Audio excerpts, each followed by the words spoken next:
Bismillah, Assalamualaikum warahmatullahi wabarakatuh. Salam sejahtera bagi kita semua. Pada kesempatan kali ini saya Bitran Tony ditemani oleh dua rekan saya yakni Silvi Aprilia dan Elvira Putri Asri. Dari kelompok 3 akan memaparkan materi mengenai peranggapan dan perikutan. Adapun submateri yang akan kami bahas pada kali ini adalah pengertian dari peranggapan dan perikutan, lalu kemudian apa saja jenis-jenis peranggapan, dan yang terakhir adalah contoh dari peranggapan dan perikutan itu sendiri. Baiklah, langsung saja untuk materi pertama akan disampaikan oleh saudari Silvi Aprilia. Kepadanya saya silakan. Oke, terima kasih kepada moderator.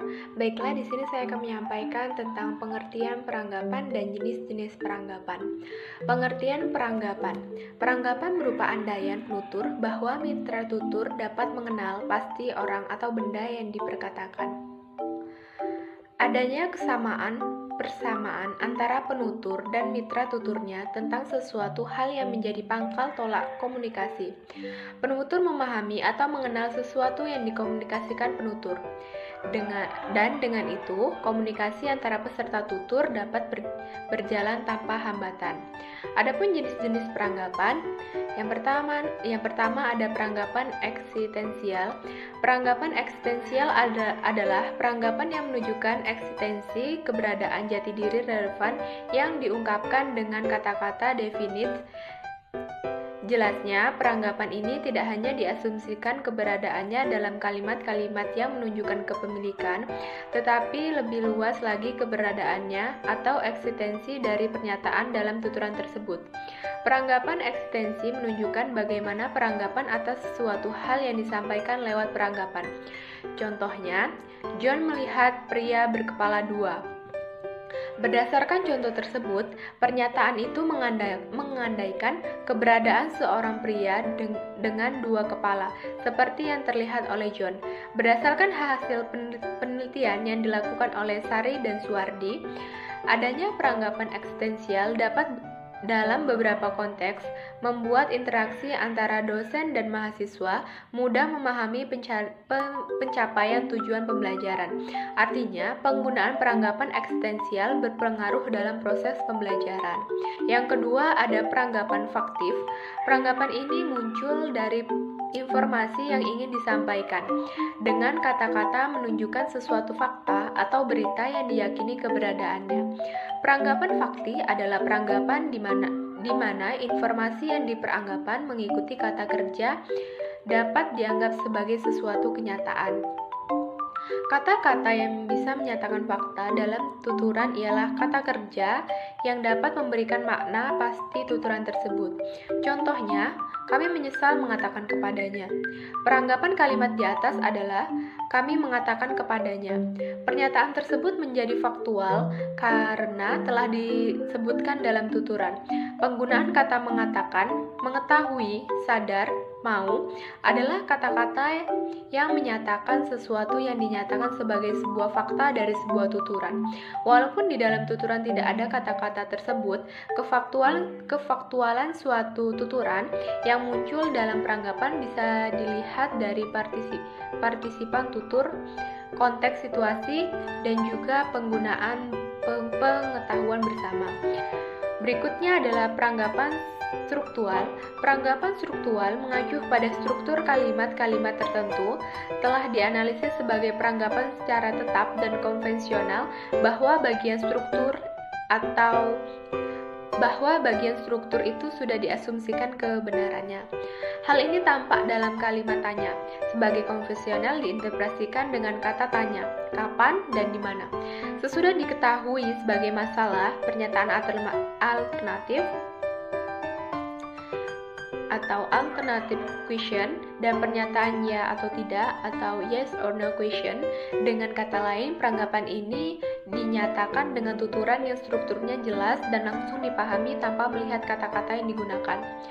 Contohnya, kemana guys bertamasya? Peranggapan yang menyatakan keberadaan sebagai bahan pembicaraan yang dipahami oleh penutur melalui struktur kalimat tanya yang menanyakan kemana.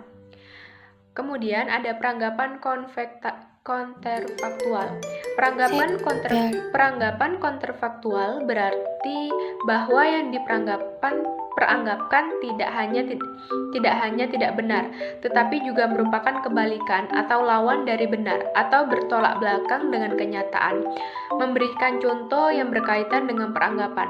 Contohnya, kalau Anggi mengaku dia akan dipenjara. Peranggapan tersebut muncul dari kontradiksi kalimat dengan adanya penggunaan kata kalau. Penggunaan kalau membuat peranggapan yang kontradiktif dari tuturan yang disampaikan. Mungkin itu saja yang bisa saya sampaikan. Saya kembalikan kepada moderator. Terima kasih kepada Saudari Sylvia yang telah menyampaikan materinya.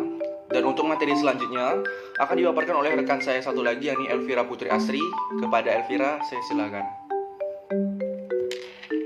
Baiklah, terima kasih kepada moderator. Materi selanjutnya adalah contoh tuturan peranggapan.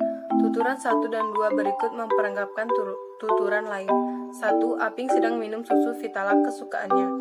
2. Tanaman hias Bu Mailan sangat indah karena disiram setiap hari. Tuturan yang diperanggapkan oleh tuturan 1 dan 2 masing-masing adalah tuturan 3 dan 4 berikut ini. 3. Ada susu Vitalak. 4. Ibu Mailan mempunyai tanaman hias. Tegasnya, tuturan 3 dan 4 masing-masing merupakan peranggapan dari tuturan 1 dan 2. Penalaran yang diajukan berkenaan dengan pendapat itu adalah bahwa jika memang ada susu Vitalak, tuturan 1 dapat dinilai benar salahnya. Sebaliknya, jika tidak ada susu Vitalak, tuturan 1 tidak dapat dinilai benar salahnya.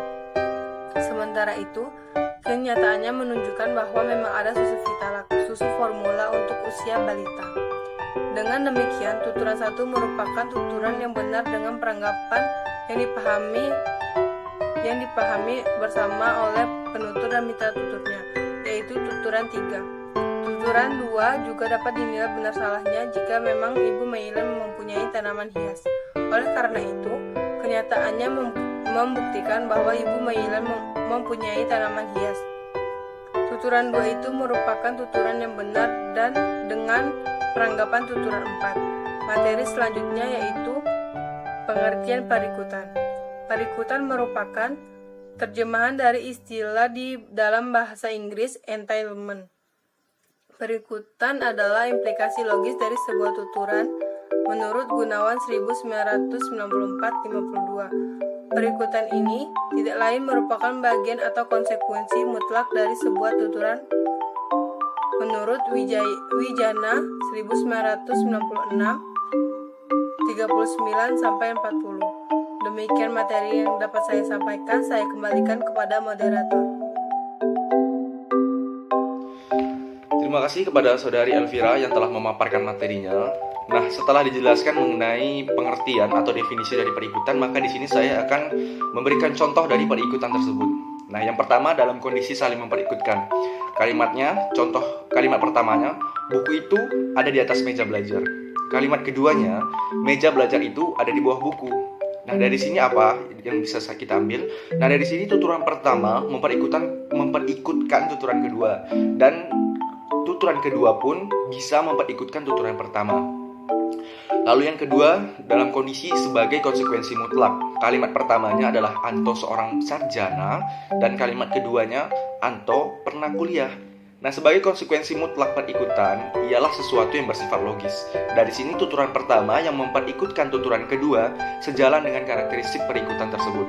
Lalu selanjutnya ada tuturan yang tidak berterima. Contohnya adalah walaupun Anto seorang pelajar, ia tidak bisa membaca dan menulis. Tuturan tersebut merupakan tuturan yang tidak berterima. Nah, lalu yang terakhir adalah konsekuensi logis.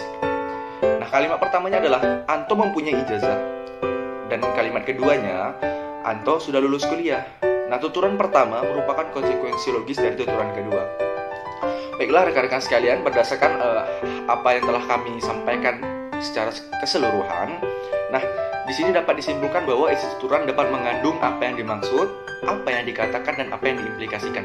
Nah, peranggapan di sini merupakan sebuah pengetahuan bersama antara mitra tutur dan penutur untuk memungkinkan suatu tuturan itu benar atau tidak benar. Dan sedangkan perikutan adalah implikasi logis dari sebuah tuturan atau konsekuensi mutlak dari sebuah tuturan. Nah, baiklah, mungkin hanya itu yang dapat kami sampaikan dalam pemaparan kali ini. Lebih dan kurang kami mohon maaf. Akhir kata, wassalamualaikum warahmatullahi wabarakatuh.